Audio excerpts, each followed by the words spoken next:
your Grundig TV isn't turning on, I will show you how you can easily fix the problem that your Grundig TV is not turning on. Okay, for the first what you can try to check is if the LED here on the bottom of the TV is turned on. So this is really important that the LED is turned on or is shining like here, like the red LED. If not, then we can try to check the power cable or the power supply.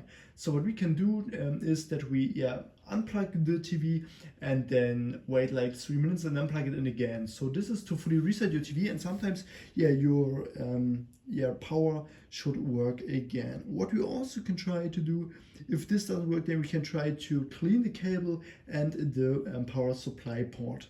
Okay, and after we have checked this, then we can try to fix our remote. So sometimes we have like a remote problem. So what we can do here is that we go into our mobile phone camera, then press and hold the button here on the remote, and then here look through the camera, and sometimes we see like a flickering light here or something like that. And if we see this flickering light, what we can do is that we this is a good sign, because then the remote is working. If not, then it can be the case, it don't have to, but it can be the case that the remote is empty or something. So what we can do is we open the remote here and then change like the battery. So and then sometimes the remote is working again, and then we can easily turn on the TV again.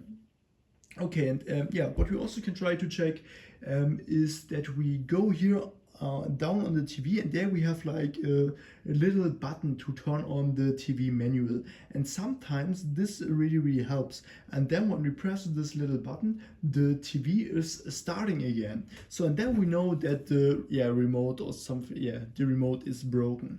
Okay, and if also this doesn't work, then we can try to unplug every single device we have plugged in into the TV, because sometimes these devices can block the power supply or like the power cable or something like that. So what we have to do is unplug everything, like a Fire TV stick, HDMI devices, USB devices, and sound bars and something else. And after that, your problem should be fixed. If I could help you with the video, then please leave a like and subscribe, and see you next time.